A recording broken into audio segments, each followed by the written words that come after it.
A todos. Boa noite à doutora Emanuel e à doutora Andreia Henriques.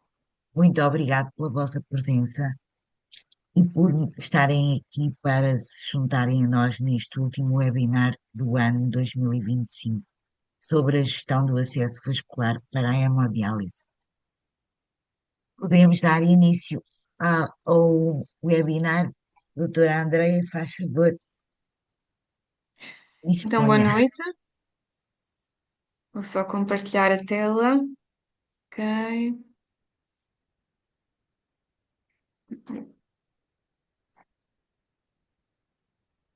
ok. Acho que está. Então, boa noite a todos. Eu chamo-me Andreia, sou interna de nefrologia, na Unidade Local de Saúde de Coimbra.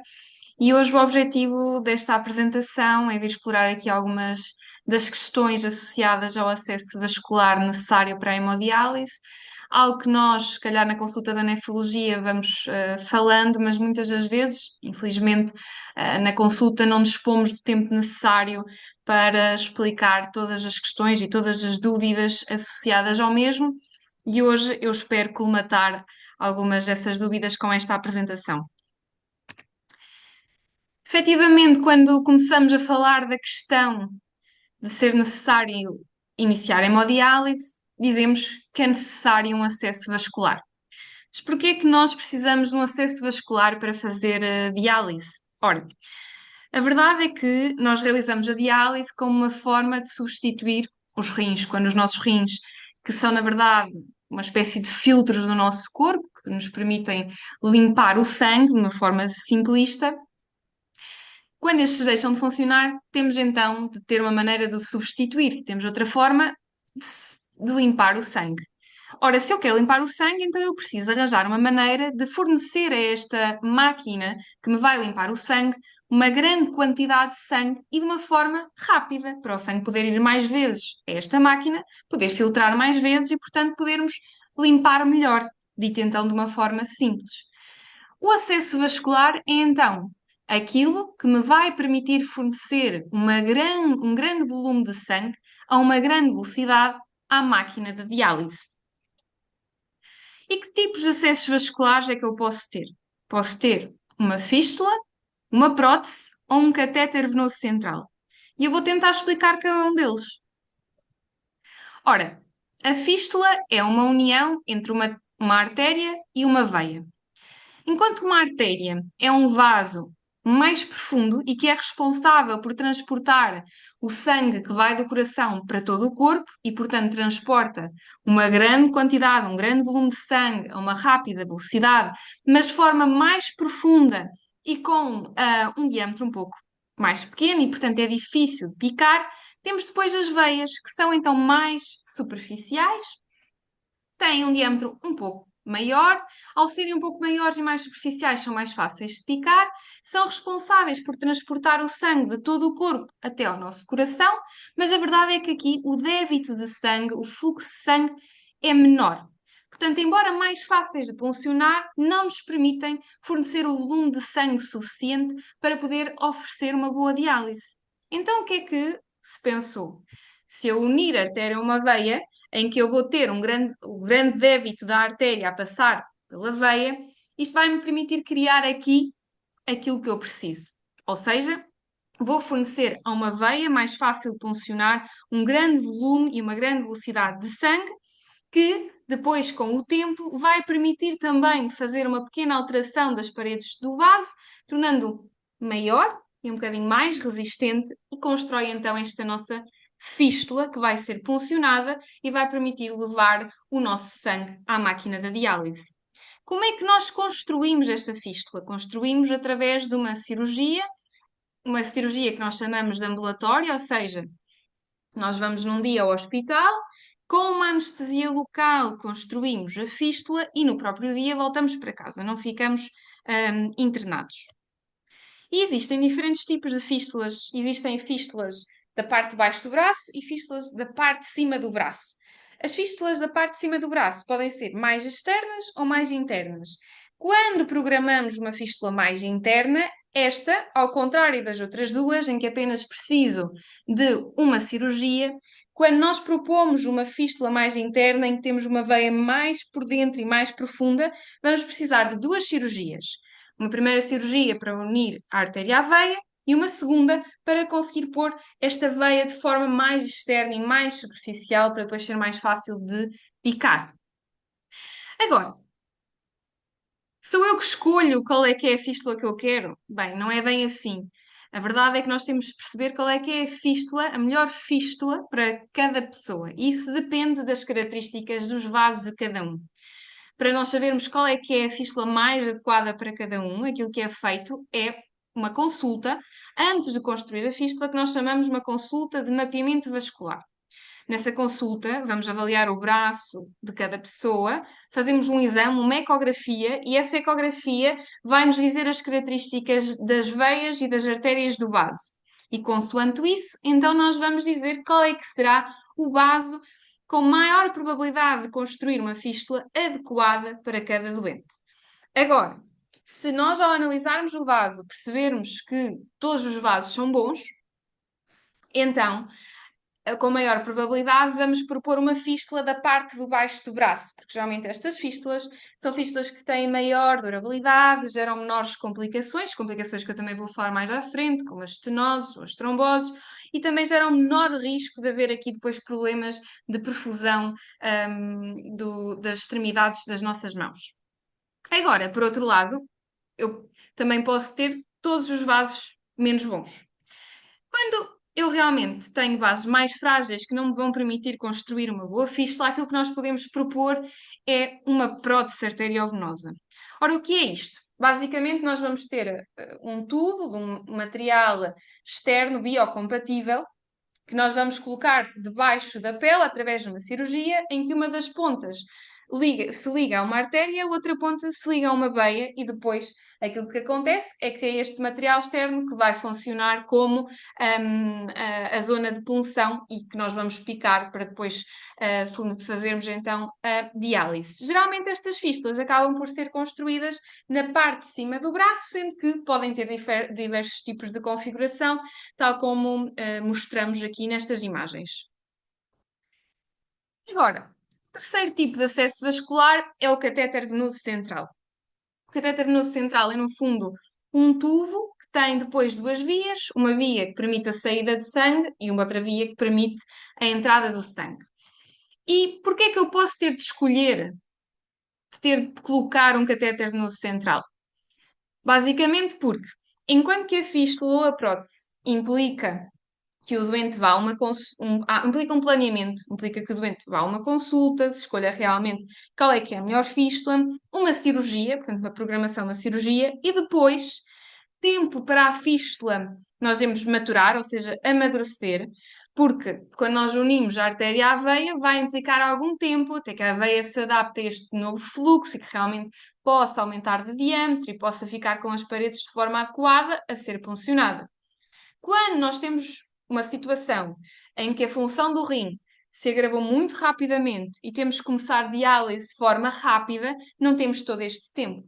Então, o catéter venoso central dá-nos esta alternativa. Dá-nos a hipótese de, ao colocar, imediatamente eu posso fazer diálise. Este catéter venoso central geralmente é colocado numa veia central, ou seja, uma veia profunda, de grandes dimensões. Mais frequentemente escolhemos as veias do pescoço, como podem ver aqui na imagem, em que a ponta do catéter fica aqui junto à aurícula direita, ou seja, a aurícula que recebe todo o sangue do nosso corpo. Quando, por algum motivo, nós não conseguimos colocar o catéter nesta veia do pescoço, porque há alguma obstrução, algo que nos impede de o colocar no pescoço, então geralmente, segundo a localização preferencial, é na perna, na chamada veia femoral.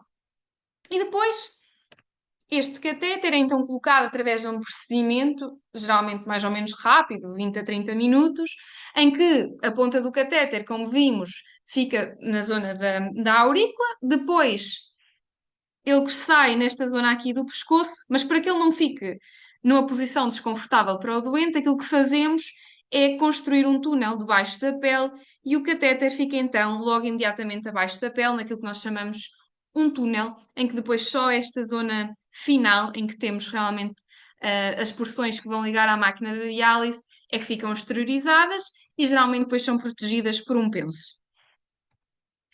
Agora, destes três acessos que existem para a realização de diálise, cada um tem vantagens e desvantagens. Mas como nós podemos ver muito facilmente nesta tabela, a fístula tem um grande número de vantagens e poucas desvantagens, já o catéter tem poucas vantagens e muitas desvantagens, enquanto que a prótese está aqui um bocadinho no meio dos dois. Ora, a fístula, efetivamente, apresenta menos risco de infecções, é de todos os acessos vasculares aquele que é o mais seguro. Tem também menos risco de desenvolver apertos ou de haver aqui processos de coagulação do sangue, que nós chamamos de trombose, que leva então a uma paragem da fístula. Acaba por ser o acesso que dura mais tempo. Há muitos doentes que constroem uma fístula, esta fístula dura o tempo todo de diálise que o doente tem de fazer. Depois, como tem menos risco de complicações, a necessidade de estarmos consecutivamente a intervir na fístula e a fazer procedimentos é também menor. É aquele acesso que permite oferecer uma melhor qualidade de diálise. O que é isto, uma melhor qualidade? Ou seja, o acesso que permite oferecer uma maior quantidade de sangue e uma maior velocidade para a máquina da diálise e, portanto, também tem um tratamento mais eficaz. E depois, por outro lado, este tipo de acesso acaba por me permitir preservar o meu sistema venoso central a longo prazo e para outras necessidades. Qual é que é o problema da fístula? É que efetivamente requer uma cirurgia e depois tempo para maturação. Às vezes 4 a 8 semanas, e portanto, em casos em que eu tenho de iniciar diálise de forma imediata, ou relativa daqui a uma semana, ou um dia, dois, eu não posso esperar para esta maturação. Depois, outra questão é que pode não ser possível construir a fístula realmente por uma fragilidade, porque temos vasos que não nos permitem a construção da fístula, portanto, nesse caso, tem que ter outras alternativas. E depois pode também ter o risco de desenvolver aqui algumas complicações, embora menor do que faça outros acessos. Quanto à prótese, a prótese é uma boa alternativa quando nós não temos vasos suficientemente bons para fazer fístulas. Tem também um tempo de maturação relativamente menor, de apenas 2 a 3 semanas. Acaba por ser o tipo de cirurgia, um procedimento mais fazível e, portanto, mais frequentemente este fica a funcionar após a sua construção. Agora, porquê que, apesar disto, nós não preferimos uma prótese a uma fístula? Porque a prótese é basicamente um material externo que nós estamos a colocar dentro do nosso braço. Ora, um material externo que eu estou constantemente a puncionar e, portanto, vai havendo uma degradação do mesmo e às vezes estas próteses acabam por ter menor durabilidade do que uma fístula. Depois, porque eu estou realmente a colocar um material dentro do meu braço que está a ser puncionado e, portanto, aqui mais uma vez, quando eu estou a colocar um material externo dentro do meu corpo, há sempre um risco de infecção e, sobretudo, quando eu estou aqui a proceder a uma punção em que eu posso então haver aqui algum risco de contaminação. Depois, o risco de complicações também é maior. Há maior probabilidade de haver o desenvolvimento de estenoses e de tromboses quando temos uma prótese. E por último, o catéter venoso central. Realmente a sua maior vantagem é que eu posso pô-lo e utilizá-lo imediatamente. Depois também tem a vantagem de não necessitar de fazer punções, ou seja, não preciso de picar e, portanto, elimina a questão da dor associada à picada. Agora, aquilo que eu vos mostrei é que o catéter é um tubo que une o ambiente externo, com todas as contaminações deste ambiente, com uma cavidade do coração. Ora, se houver aqui uma contaminação do catéter, em que haja realmente uma infecção, esta infecção vai se disseminar pelo corpo todo e o risco de termos uma infecção grave e de morte é muito, muito grande. E, portanto, é aqui uma das principais complicações e um dos principais defeitos deste catéter no central. Pois a verdade é que este catéter também oferece uma menor qualidade de diálise, porque ele não consegue oferecer tanto volume, nem uma velocidade tão rápida para a realização da diálise, portanto, esta é uma diálise menos eficaz. Estes catéteres acabam também muitas das vezes por ficar obstruídos, ou seja, por ficarem fechados e o sangue não conseguir sair ou não conseguir entrar, e leva à necessidade de substituir muitas das vezes estes catéteres e eles acabam também por poder provocar uma lesão ou destruição dos nossos vasos centrais, ou seja, temos ali a ponta do catéter a provocar traumatismo na parede do vaso de forma progressiva, e isto pode levar depois a obstruções centrais do vaso e com outras complicações ao longo da realização da diálise. E depois outra coisa também associada ao catéter, que às vezes nós nos esquecemos, é que este acaba por limitar as nossas atividades. Quando falo de atividades, posso falar de atividades desportivas, e se calhar aquela que nos salta mais à cabeça serão as aquáticas, como a natação, mas se calhar atividades tão simples como, por exemplo, o banho, acabam por ficar um bocadinho mais dificultadas, porque eu não posso molhar a ponta do catéter, porque o risco de contaminação e de infecção é muito grande. Portanto, eu tenho de conseguir tomar um banho em que eu proteja a ponta do catéter para não molhar. E, portanto, há aqui mais um conjunto de procedimentos que vai ter de ser associado a uma coisa tão simples como tomar banho. E por tudo isto é que realmente a fístula arteriovenosa é o nosso padrão de ouro, ou seja, o nosso gold standard, e é aquela que nós, sempre que possível, preferimos escolher para os nossos doentes. Agora, independentemente se nós escolhemos uma fístula, se escolhemos uma prótese, um catéter, nós temos de ter cuidado com o nosso acesso vascular. E este cuidado implica nós sabermos que não devemos deixar medir a tensão arterial no braço da fístula ou da prótese e não devemos deixar que nos escolham análises também no braço da prótese. Apenas os enfermeiros ou os médicos da diálise, quer sejam da nossa clínica de diálise, quer sejam do hospital, só eles sabem como funcionar corretamente uma fístula e só eles é que podem então mexer nesse braço. Agora, tensões, colheitas externas, é sempre no braço contralateral à fístula. Depois nós devemos conhecer o nosso acesso e devemos ir vigiando diariamente. Devemos ver como é que está o nosso braço, se está mais frio, se sentimos que realmente perdemos a força ou a mobilidade, se vemos algum tipo de sinal de infecção, se começamos a achar que o braço está inchado, vermelho, temos dor ou até já a saída de algum tipo de líquido com puxo. E outra coisa, devemos conhecer o frémito da nossa fístula. O que é isto do frémito? Basicamente, o sangue, ao passar numa grande quantidade e numa grande velocidade pela nossa veia, vai produzir uma vibração. E essa vibração nós conseguimos palpá-la, é um fluxo contínuo, ou seja, como se ouvimos e sentimos algo do género. E nós devemos conhecer, cada fístula é característica, e nós devemos conhecer a nossa, e por isso é que todos os dias podemos colocar a mão e conhecer, ok, está tudo bem, está igual a ontem. Para que quando as coisas não estejam iguais, nós sabemos reconhecer. Portanto, é necessário que nós, diariamente, olhemos para a nossa fístula, palpemos e auscultemos a nossa fístula. Depois, importante lembrar que relógios, pulseiras, elásticos, tudo o que apertar o braço não é recomendado na zona da fístula. E depois devemos evitar esforços excessivos ou repetitivos. Eu lembro de uma altura de um doente que me disse que andava a usar uma broca para perfurar o chão. Ora, uma broca extremamente pesada, com um movimento repetitivo, efetivamente ele acabou por desenvolver algumas complicações associadas ao acesso. Depois, devemos também evitar traumatismos, tentar proteger o braço da nossa fístula, impedir que os animais nos arranhem, impedir que hajam quedas, cortes. Isto porquê? Porque se eu provocar realmente uma ferida na minha fístula, tenho risco de uma hemorragia, e uma hemorragia grave, porque recordem-se que a quantidade de sangue que está a passar por minuto é muito grande, e portanto, se eu faço um corte e começo a sangrar muito rapidamente, eu posso perder uma enorme quantidade de sangue. E por outro lado, se eu faço uma ferida e esta infecta, eu tenho aqui uma fácil via de disseminação da infecção e, portanto, posso ter aqui realmente uma infecção bastante grave. E depois, claro, cuidados de higiene com a pele do braço da fístula, tentar mantê-la sempre limpa e seca, procurar lavar o braço com água e sabão ou detergente antes de cada sessão, em caso de comichão não estar a arranhar a fístula, e não aplicar qualquer tipo de creme na zona da fístula antes dos dias antes da diálise.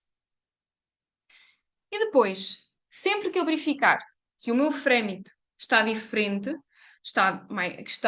não é pulsátil ou de repente deixei de o sentir, ou se eu verificar que o meu braço perdeu a mobilidade, está frio, ficou com cor azulada, ou começou a ficar vermelho, inchado e eu fiquei com febre, ou se eu tenho uma hemorragia que eu não estou a conseguir parar, então devo informar a clínica da diálise. Estes acessos vasculares, então, como podemos ver, nós temos de ter um conjunto de precauções porque, efetivamente, podem haver várias complicações. Uma das mais frequentes e que nós costumamos ver mais vezes são os aneurismas. O que é isto do aneurisma? Basicamente, é uma zona de fragilidade da parede do vaso que está a receber esta enorme quantidade de sangue. Por que é que isto se desenvolve? Ora, efetivamente, nós estamos a funcionar de forma repetida, não é? 3 vezes por semana, uma veia. E, portanto, isso acaba por provocar alguma fragilidade da parede do vaso. Por outro lado, se houver algum tipo de aperto na zona mais superior do braço, então eu vou ter aqui um elevado fluxo de sangue contra uma barreira. E, portanto, a zona antes pode realmente dilatar. Depois, cada fístula é diferente em cada doente. Há fístulas que podem transportar meio litro, outras 1, outras 2, 3. Quanto maior o fluxo de sangue, maior é a probabilidade de haver uma dilatação maior do vaso. E depois também depende das características de cada pessoa. A verdade é que nós podemos ter constitucionalmente algum tipo de qualidade de tecido com maior fragilidade e que facilita o desenvolvimento deste tipo de aneurismas. Outra coisa que nós podemos ver é um inchaço do braço. Este tipo de inchaço acaba por se desenvolver mais frequentemente em doentes que anteriormente tiveram os tais catéteres centrais, e estes catéteres centrais podem provocar então uma obstrução das veias grandes que vão para o coração, e eu então não consigo fazer um bom retorno do sangue para o coração e começo então a acumular este líquido e provoca este edema do braço.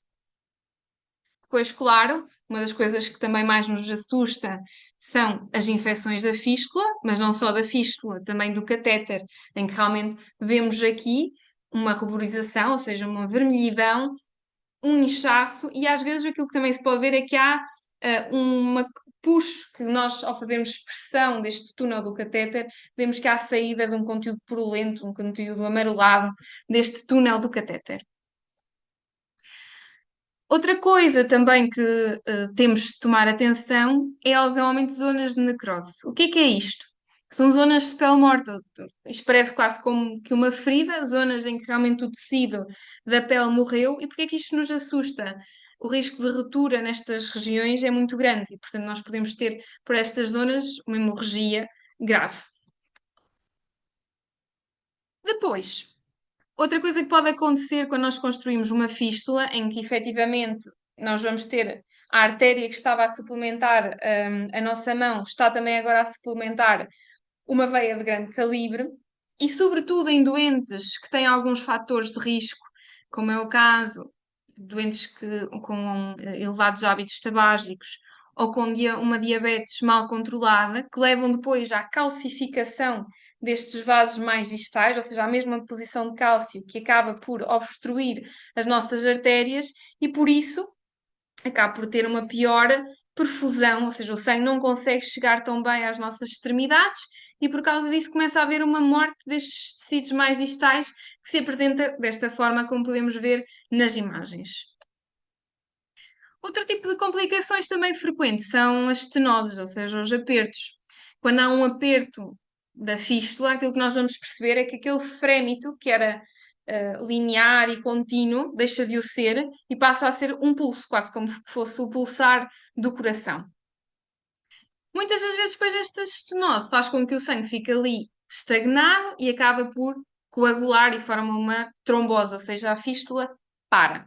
Quando nós vemos a fístula, quando nós temos então esta fístula parada, esta trombose, às vezes o que acontece é que ao palpar a zona da fístula sentimos realmente um endurecimento, não conseguimos sentir qualquer tipo de frémito e às vezes essa zona depois também fica um bocadinho mais dolorosa. Este tipo de complicações, o caso da estenose e da trombose, não são absolutas, podem ser reversíveis e existem procedimentos que nós chamamos de angioplastias que podem reverter este tipo de complicações. No caso da estenose, aquilo que nós fazemos é introduzimos um tubo, na zona da veia e depois vamos até à zona do aperto e abrimos como que um balão e este balão então vai abrir a estenose.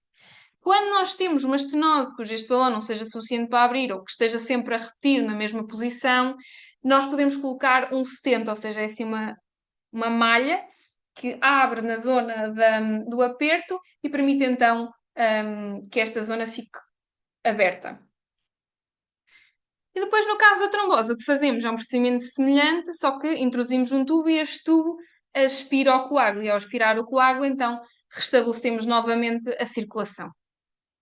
Para vocês perceberem um bocadinho melhor este tipo de procedimentos, queria-vos mostrar um vídeo de um dos últimos procedimentos que fizemos no hospital. E para isso, vou só aqui.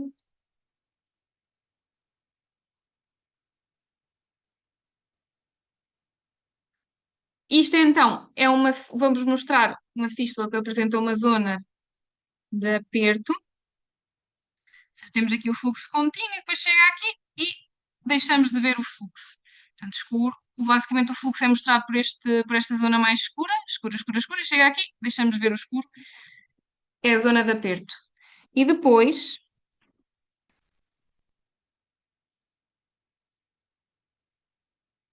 não sei se tenho que voltar a interromper, se calhar. Ou se já estão a ver o balão. Agora não estamos a ver. Agora não, mas há Ora, pouco deixa-me estávamos a então. ver. Sim, exato. Vou só compartilhar.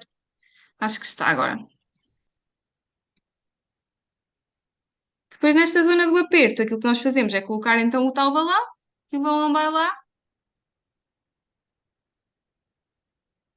e ao abrir, então abrimos o balão e ele vai contrariar, como que rasgar a zona do aperto.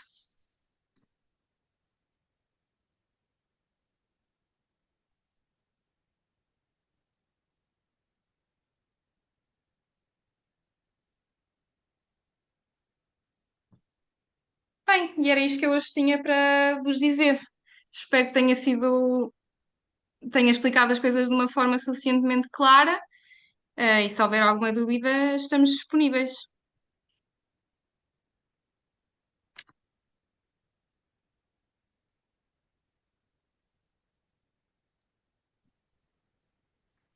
Obrigada, doutora Andreia. Obrigada pelas explicações. E vamos, não sei se o doutor Emanuel quer dizer alguma coisa neste momento. Não, antes de mais cumprimentar apenas as pessoas que estão presentes e estar à vontade para esclarecer eventuais dúvidas que possam ter surgido. Vamos então abrir agora o espaço para as questões. Se alguém que esteja aqui no Zoom quiser colocar a sua questão, esteja à vontade para ligar o microfone e falar.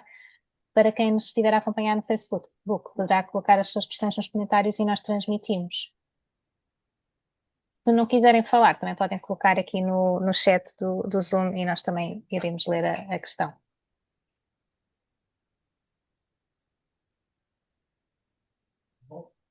Foi muito clara, doutora Andreia. Então, eu vou, se não houver ninguém para começar, temos aqui não é bem uma questão, é um comentário no Facebook, que o Hugo Carvalho, que diz que faz hemodiálise, tem prótese no braço direito e tem aneurisma. Portanto, estes aneurismas tanto são possíveis de ocorrer a quem tem a prótese como fístula, certo? Sim, exatamente. Nas próteses, é um bocadinho diferente, são pseudoaneurismas, que se extravasam ao longo da parede, mas sim, pode haver dilatações nos dois tipos de acessos. Não, no catéter, certo? Não, do catéter não, porque o catéter não é funcionado. Exato.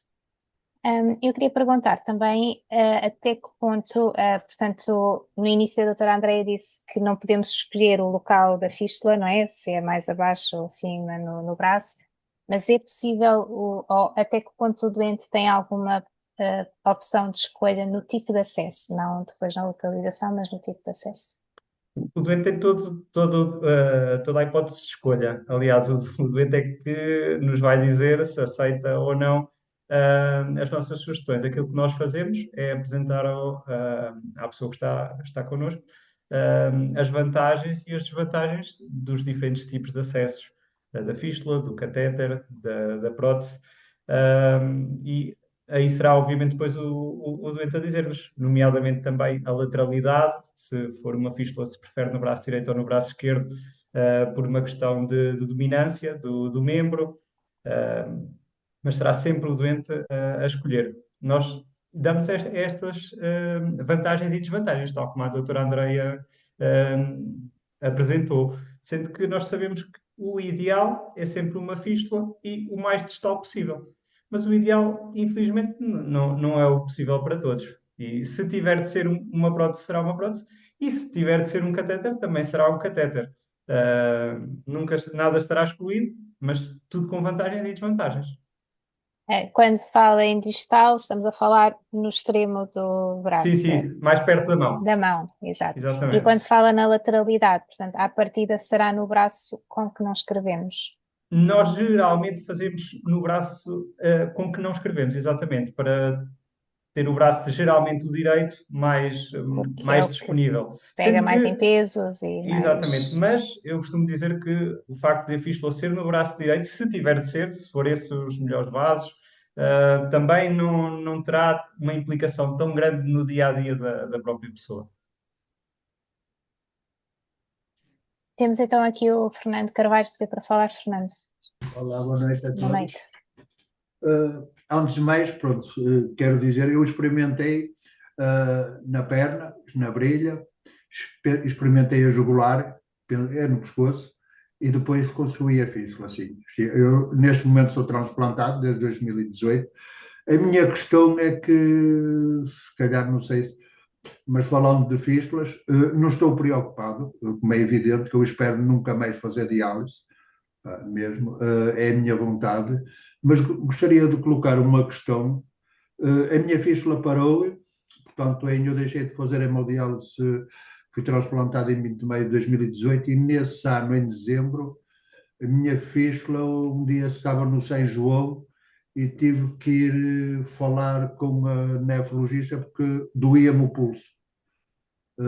Coloquei e a doutora, na altura, disse-me que se isto continuasse assim, tinha que ir à urgência. A minha fístula não trabalha, e só para eu, pronto, também, que às vezes lembro-me disso e já cheguei a perguntar, se na eventualidade, se um dia tivesse que fazer diálise, tenho que construir outra fístula, ou é a mesma e será aproveitada ou reaproveitada com o sistema, por aquilo que eu estive a ver há bocado. Gostaria de colocar esta questão, não sei se... Sim. Obrigado. Antes de mais, agradecer ao Sr. Fernando a participação, obviamente.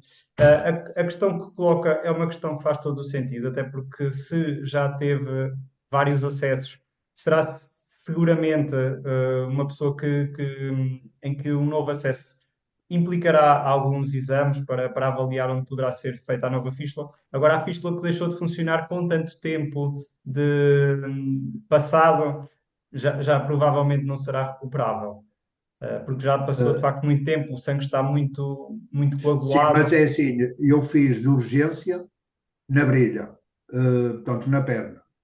E quando saí do São João, saí com a jugular para fazer hemodiálise. E depois, nesse tempo, como se a doutora há bocado bem explicou, essa fístula que eu tive que estar à espera sensivelmente quase 6 meses para que depois ela estivesse com aquela maturidade para conseguir fazer esta hemodiálise pela fístula. Assim. E já agora, que eu há pouco esqueci, não sei se é do vosso conhecimento, eu por acaso utilizei um sistema que foi com a minha autorização, que foi o sistema da botoeira. Pá, e não me correu nada bem, porque eu apanhei uma bactéria, pá, estive muito, muito mal. O próprio médico, o nefrologista no São João, acabou mesmo com isso. Continuei com os 3 pontinhos. Mas isso não foi os enfermeiros, não foi nada, pá, foi uma coisa que de facto aconteceu. Eu não me posso esquecer disso porque eu sofri muito. Tive sorte, porque a bactéria acabou com o antibiótico, ficou sem nada, mas pronto. O que eu só quero dizer é que a minha fístula foi feita no braço, portanto, os vários acessos foram feitos devido à situação. Porque eu, quando entrei no São João com uma anemia, saí de lá com uma insuficiência renal, foi de urgência mesmo. Pronto, é isso. Eu de facto até pensei que na perna terá tido um catéter na perna e depois terá tido um catéter no pescoço. Mas Na perna foi de urgência mesmo que eu entrei. Exatamente. Lembro-me bem que entrei no dia 5 de fevereiro, no dia 6 às 6 da manhã. Aliás, eu lembro-me, e eu penso, e não devo estar enganado, acho que foi a Santo Frio mesmo. Eu sofri muito. A jugular depois já foi com anestesia local, sim, mas a fístula também correu, dentro dos possíveis, correu bem. Aliás, a minha fístula estava a funcionar muito bem até. Deixou de trabalhar, não sinto nada mesmo. Muito bem. a propósito, eu queria só fazer um comentário, uma pergunta, porque efetivamente eu não sei. Das várias técnicas de punção de fístulas, a betoeira é aquela que é menos hum, traumática para o doente e é aquela que protege mais a fístula, certo? Ou estou errada? Existem três tipos de técnica de punção. A punção em escada, a punção em Sim, betoeira e a punção em zona. A punção em escada é aquela punção em que se vai variando o local de punção. exato. Ah, o ideal seria encontrar ali três locais de punção para a entrada e três locais de punção para a segunda agulha. A técnica de betoeira é uma técnica que atualmente é reservada sobretudo para as fístulas difíceis de picar, nomeadamente, eventualmente, a do Sr. Fernando, que terá utilizado a técnica de betoeira. Seria uma fístula difícil de picar e o que Não, acontece? Não? não foi uma opção que a própria clínica que me Ok, propôs. ok, muito bem. Uh, Propôs-me apenas, eu consenti, não, isso Muito aconteceu. bem. Mas pronto, o que acontece na técnica de betoeira é que fica como se fosse um pequeno trajeto subcutâneo que faz com que retira-se uma pequenina crosta da parte de cima da betoeira e depois fica lá o canal escondido e em todas as sessões de diálise é feito isto. Remove-se a pequenina crosta que existe, introduz-se a agulha e a agulha vai diretamente à veia, Correto. como se fosse um canal que ali Uh, está colocado. Dói menos, dói menos. Eu depois fiz aquela da escala, que era a terça, quinta e sábado. Depois na terça-feira voltava outra vez ao mesmo. Sim, nunca era em três sítios diferentes. Que é a Há escala. quem fale que dói mais, o senhor Fernando, por É exemplo, assim, até doía é menos. assim, isso em questão de doer, eu até a fazer análise, eu agulhas, longe com elas, mas tinha que ser. Mas de facto, a técnica de betoeira está associada a um risco ligeiramente superior de infecções. Isso pode acontecer. Por causa da Mas, mas, desmobilização. mas também pode acontecer com outros acessos. Mas é Exato. um dos riscos associados. Mas quando bem efetuado, obviamente é uma boa técnica. Ok. Obrigada, Fernando, e obrigada pelas explicações. Passamos então aqui ao Charles Gonçalves. Charles, pode. Boa noite, não sei se vocês me escutam bem, eu estou aqui na hemodiálise, na luta, mas eu tenho algumas dúvidas. Basicamente, a primeira dúvida que eu tenho, quais são as complicações possíveis quando se tem uma fístula já que é braquial aqui em um braço e essa fístula para, é possível construção de fístula em outros locais no mesmo braço? Essa é a primeira pergunta que eu tenho. Sim, a doutora Andreia falou que, de facto, antes de se construir uma fístula, nós fazemos sempre um mapeamento, e o mapeamento é geralmente feito por ecografia. Na ecografia, vemos as melhores artérias e as melhores veias que o doente tem e escolhemos a realização do local da fístula dessa forma.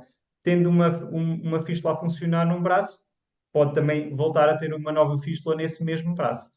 Dependeria depois da avaliação. Mas as questões das tromboses, o fato de uma fístula já ter fechado, isso também dificulta a confecção de uma nova fístula. Sim, porque diminui, temos um vaso a menos disponível, que é o vaso onde está feita essa fístula. E nós não temos assim tantos vasos disponíveis para se fazer a fístula em cada braço.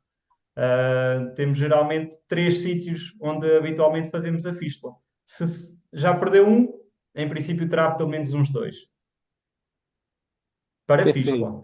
perfeito. A minha segunda dúvida aqui, na realidade, era: bom, vou ter que confeccionar uma fístula e vou ter que voltar a fazer hemodiálise por ali. Agora, a minha dúvida é como é que a gente se prepara para e como se adequa a conseguir fazer a autopunção, né? Porque, assim, é uma A coisa que eu sempre fazer, me preocupo é não ficar muito suscetível a essas variabilidades de pessoas que vão ter ali. eu peço desculpa, eu não percebi A a fazer pergunta. a autopunção.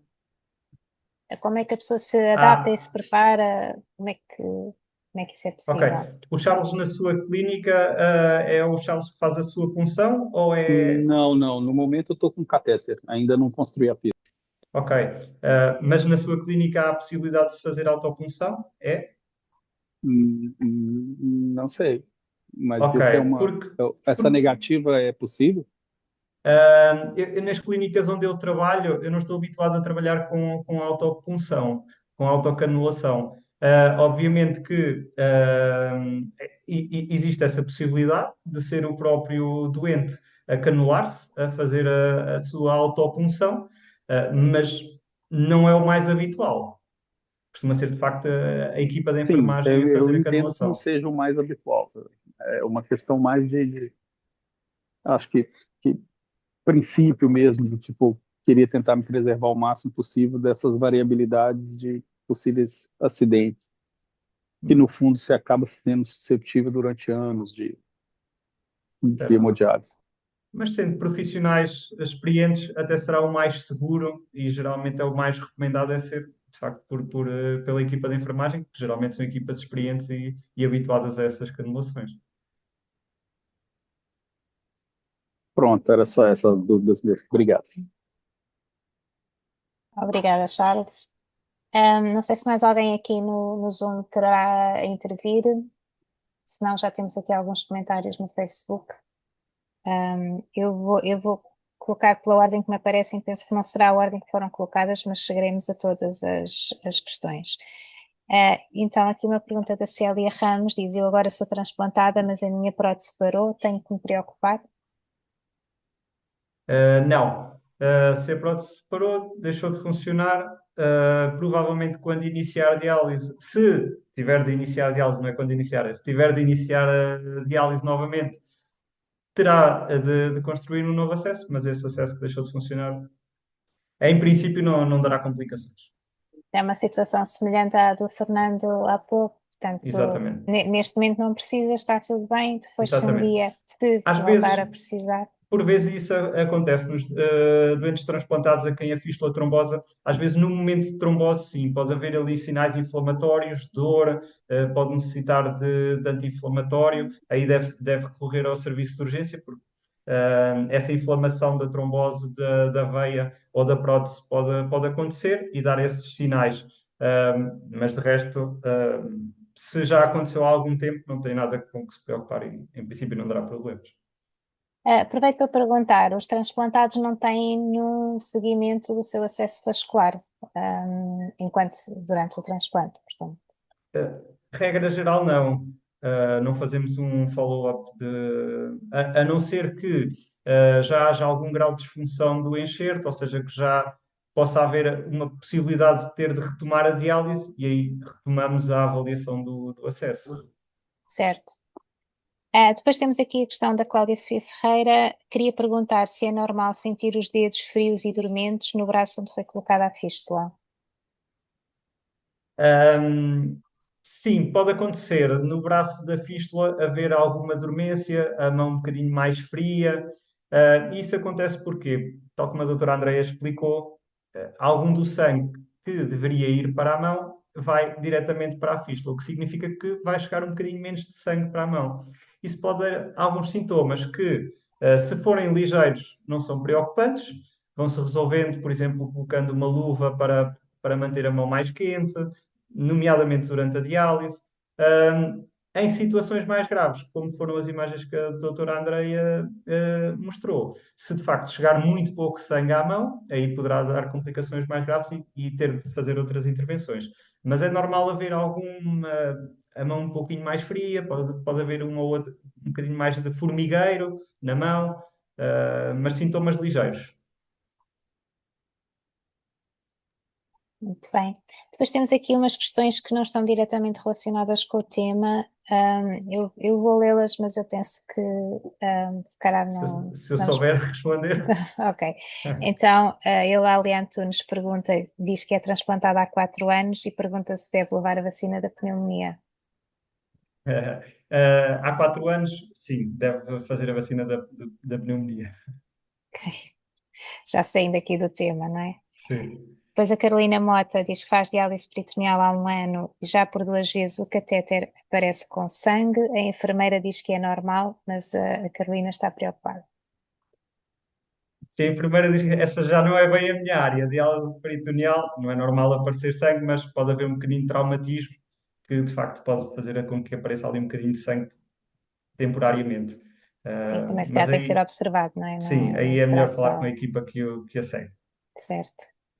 Ahm, Depois, aqui só, aqui internamente, o Alex Magalhães diz que não viu do princípio, só para dizer que o vídeo fica gravado no final da transmissão, quando terminarmos podem puxar atrás e depois ficará disponível, portanto, se quiserem voltar atrás, essa gravação fica disponível. Também o Alex Magalhães, que diz que faz hemodiálise e que tem fístula há 1 ano e meio, diz que anda quase sempre com as tensões baixas, será normal? Não terá relação com a fístula e pode ter um maior risco de trombose, da fístula deixar de funcionar por as tensões estarem muito baixas e chega pouco sangue à fístula e o sangue fica muito ali estagnado e pode a fístula deixar de parar, de funcionar. Mas não tem relação com a fístula, o facto das tensões andarem mais baixas. E por último, acho eu, depois já vou ver, que o Carvalho diz que tem tido dor no lado da prótese do braço que apanha o peito, a dor no lado da prótese do braço que apanha o peito, portanto a dor, e a mão inchada. Normal não ter dor ou não até picar onde tem aneurisma, dói bastante e dizem que é normal. Eu também confesso que está complicado ler. Tenho tido dor no lado da prótese do braço que apanha o peito e a mão inchada. Normal ter dor ou não até picar onde tem aneurisma. Dói bastante. A mão inchada pode significar de facto que a drenagem do sangue pode já estar, pode haver ali alguma dificuldade na drenagem do sangue, pode significar alguma estenose, e a dor pode ser devido se a zona está aneurismática, pode estar a ser muito pulsionado nessa zona e pode causar alguma dor, mas só mesmo vendo o caso. Tenho aqui então mais uma questão da Maria Conceição Oliveira. Diz: faz diálise e foi detectado síndrome do túnel cárpico no braço da fístula. E pergunta se a operação pode interferir com o acesso. Uh, Em princípio, não, também depende da localização da fístula, mas não, em princípio não deverá ter nenhuma implicação no acesso. Portanto, poderá fazer a cirurgia Penso que sim. sem preocupação, pronto, normalmente. Sim. E temos também aqui a Conceição Antunes, que diz que sempre se autopuncionou há muitos anos. Portanto, aqui para o Charles, Muito bem. um exemplo. E pronto, eu penso que aqui das perguntas, comentários do Facebook é o que temos. Volto novamente aqui para o Zoom, se mais alguém quer intervir. Eu pergunto também qual é o papel que a família deve ter, portanto, não só a própria pessoa, mas a família também deve estar informada e a par dos cuidados a ter. A que é que a família deve estar também atenta para ajudar? Eu acho que a família é de facto bastante importante, até porque existe aqui uma alteração morfológica que vai aparecer no braço aqui. A fístula, obviamente, sobretudo estas fístulas aneurismáticas, têm implicações psicológicas também para o doente. E aqui é importante a família estar tranquila, também não ficar preocupada com alterações cutâneas que possam surgir, e que são normais e são fisiológicas decorrentes deste, deste acesso vascular, e acima de tudo tranquilizar também o doente, mostrar que tudo isto é uma situação normal. É de facto uma necessidade que nós temos para, para se fazer hemodiálise, é o acesso vascular e, acima de tudo, é o apoio, penso eu, da família para com o doente. Acho que é o mais importante. E depois também podem estar alertados para algumas situações, como por exemplo, se a fístula começar a sangrar, estar a ajudar o doente a fazer a compressão Pois para saber o que fazer, não é? Porque saber como atuar numa situação de urgência em que o doente até possa, por exemplo, um diabético que tem uma hemorragia da fístula e que possa estar ali com uma hipoglicemia ou alguma coisa, é importante a família poder atuar e atuar nessas situações de urgência. Acho que sim. É por isso um papel muito importante. claro. Fernando, novamente. Relacionado há pouco com, estava bastante atento, e pronto, acho que testemunhei isso mesmo em relação, quando eu fiz a minha fístula, pá, de facto os meus dedos da minha mão esquerda, não é? Ficaram um pouco adormecidos, é verdade. Lá na clínica, o que é que fizeram para melhorar um pouco isso? Agora está muito melhor, mas mesmo assim ainda sinto o meu dedo aqui, assim parece que está meio só adormecido, mas isto. Pá, e os enfermeiros punham-me lá com a bola na mão, que era para, não, para fazer o tal treino, penso eu, que ajuda talvez a circulação de sangue ou qualquer. Eu, na altura, falei quando fui ao hospital, pá, falei lá com o médico e ele disse-me que possivelmente, quando foi construída a fístula, pá, algum nervo ou qualquer coisa que tivesse ali tocado, dizia: olha, mas está a funcionar bem, deixe ficar assim para não estragar. Mas isso é verdade, eu ainda sinto, pá, fiquei com este dedo um pouco, mas consegue-se superar. Mas pronto, era só isso. Obrigada. Entretanto, foram surgindo aqui mais questões. Boa noite, sou transplantada há 34 anos. Antes de mais, parabéns pela longevidade desse transplante e que é uma inspiração para todos os transplantados. E no entanto, está a rejeitar. Fiz hemodiálise 5 anos e queria uma opinião sobre fazer hemodiálise ou diálise peritoneal. Também já estamos aqui a sair um bocadinho do Sim, tema. sim, já sei um bocadinho e aqui de facto terá que falar com os médicos que o seguem. A diálise peritoneal é uma excelente primeira técnica, vindo do transplante. É possível, depende de cirurgias que já possa ter, abdominais prévias ou não. Depende depois da própria preferência do doente ou não. Se a cavidade peritoneal de facto se foi mexida, se houve alguma intervenção cirúrgica que possa ter ali tido alguma afetação da cavidade peritoneal. Um, terá muitos prós e contras de uma ou de outra, mas depende muito do doente e de todas as condicionantes que ele tenha. Por si só, o facto de ter-se feito o transplante, que é uma cirurgia abdominal, não é? Mas Mas é ele sozinho retroperitoneal. diga, não. Portanto, Eh, só por si eh, não inviabiliza a diálise Não, peritoneal. não. Até porque pode a cirurgia não ter afetado a cavidade peritoneal e por isso não ter implicações.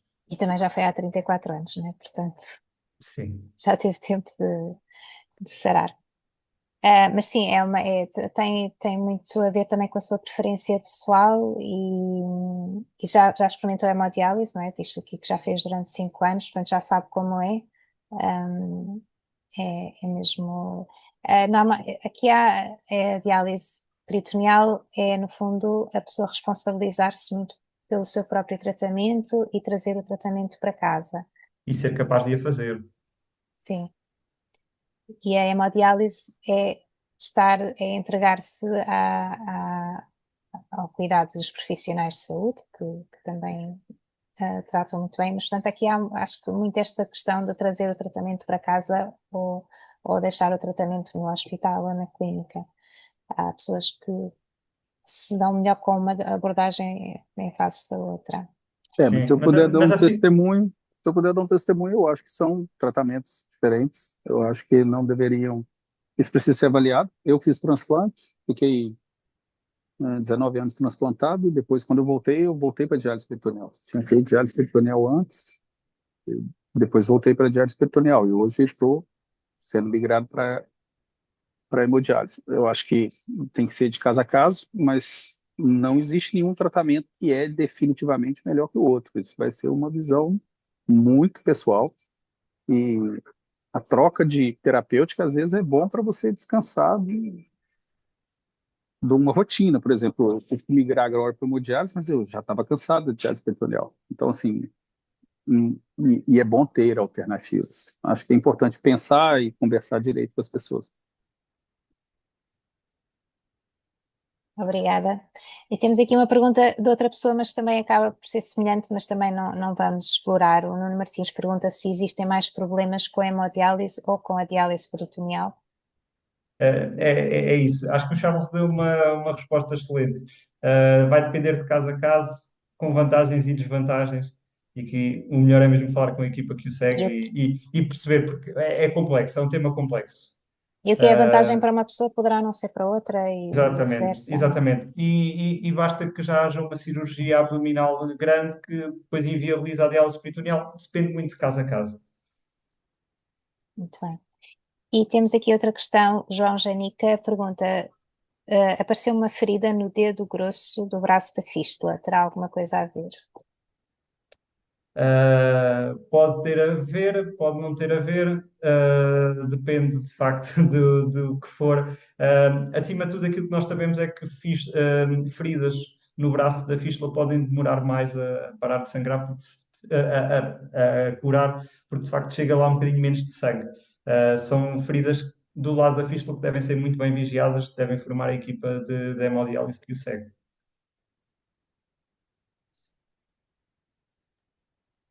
Gente, desculpa, eu tenho mais uma pergunta, se me permitirem. Eu queria saber a opinião dos dois, tanto da André quanto do doutor, a respeito do exercício físico no braço da fístula. Ah, eu já vi de tudo, já vi gente que faz exercício com bastante carga, com coisas assim até impressionantes, e a gente sempre fica nessa dúvida. Eu queria saber a opinião de vocês e a experiência também. Olha, do meu ponto de vista, acho que podem fazer exercício no braço da fístula, mas aquilo que nós recomendamos é que de facto não façam exercícios com cargas excessivas. Até numa fase inicial, o exercício é bom para ajudar a desenvolver a fístula. Agora, exercícios com cargas excessivas, eu não tenho experiência, não o posso recomendar, não quer dizer que não o possa fazer, mas não o recomendaria. Nesse Mas, aspecto, eu sou da mesma opinião do Dr. Emanuel. desculpa, eu só Ou queria seja, colocar assim, porque a noção de carga excessiva é sempre muito subjetiva, né? Exato, olha, mas por exemplo, sei lá, se calhar 10 quilos no braço da fístula, se calhar é ali a carga, mas não lhe consigo dizer, porque também não tenho experiência na prescrição de exercício físico. Aquilo que nós recomendamos é não fazer uma carga excessiva. De facto, e há muito tipo de exercícios que podem ser feitos sem implicar o braço da fístula e uma carga excessiva nesse braço. E pergunto se sabe se a carga pode ser trabalhada, ou seja, se com o tempo uma pessoa pode começar com uma carga mais normal, não é? Mais baixa, e com o tempo isso pode ser trabalhado ou não.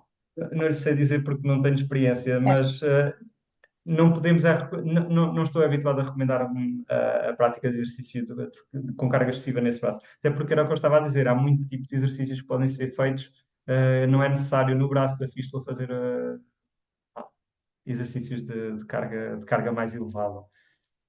mas não tenho uma recomendação específica aí por desconhecimento, não.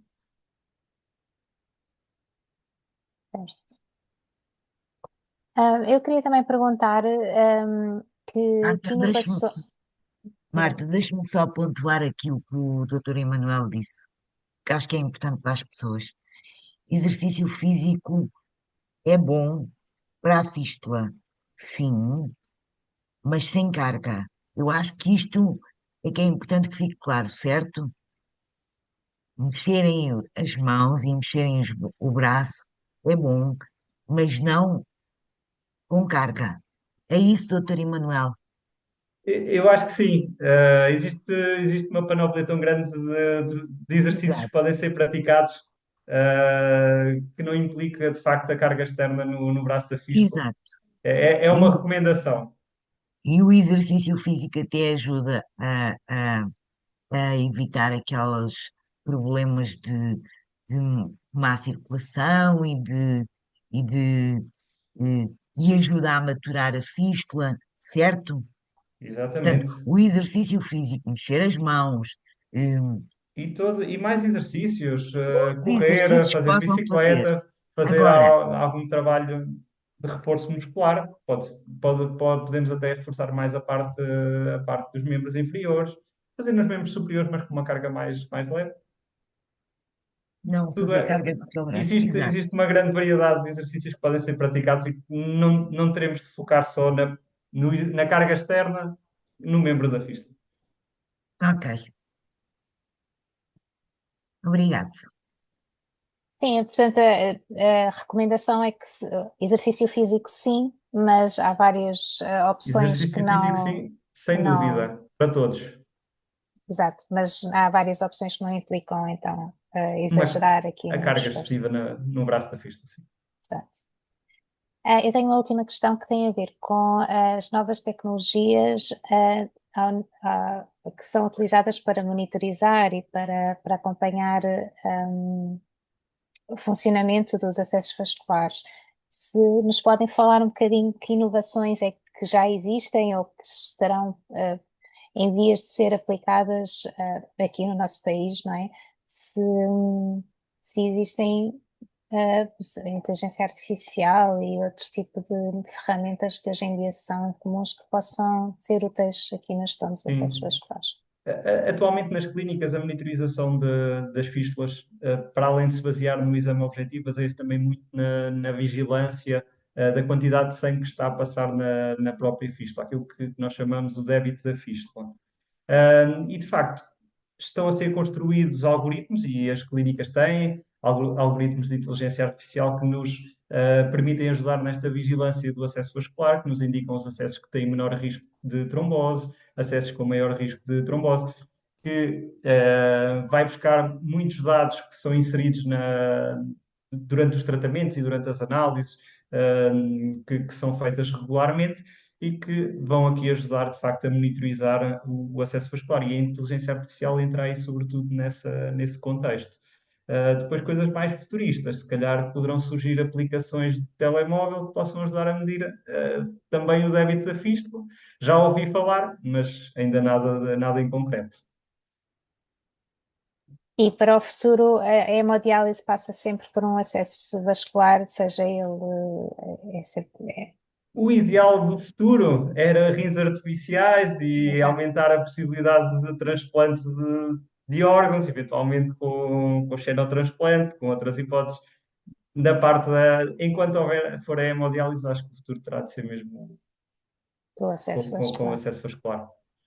Infelizmente, é uma área que não tem, para já não vejo muita evolução para além desta. Temos aqui o Celestino Gomes que nos pergunta se com o tempo a fístula fica mais musculada. Pode acontecer, não é tão musculada, é ficar mais dilatada. Isso sim, com o tempo pode acontecer. Às vezes não acontece, mas pode acontecer. Sobretudo nas fístulas que têm maior débito de sangue a passar.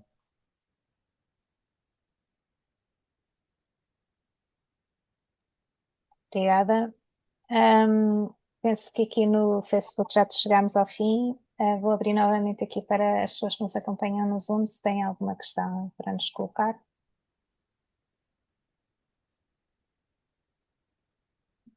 Não? Então passo para cima de tudo. Desculpem, estava sem som. Eu acho que mais uma vez tivemos a oportunidade de ter um webinar muito participado, o que é uma coisa excelente. Tivemos algumas, além da apresentação brilhante da doutora Andréia Henriques, a moderação do doutor Emanuel também foi brilhante. E tivemos aqui algumas perguntas muito interessantes, que acho que ajudaram muito bem a, a explanarmos este assunto. Portanto, queria agradecer muito aos dois distintos clínicos que nos ajudaram esta noite e congratular-me com este webinar. E queria me despedir de todos até à próxima e agradecer a vossa presença. Marta. Só agradecer, boa noite, agradecer mais uma vez à doutora Andréia e ao doutor Emanuel. Chegámos ao fim dos nossos webinars por este ano, vamos entrar agora em época de festas. Agradecer a presença de todos e em janeiro voltamos com mais temas que já estamos a preparar. Obrigada a todos e boa noite. Obrigado E e boa Feliz noite. Natal e boas entradas, bom ano. Boa noite. Obrigado e boa noite.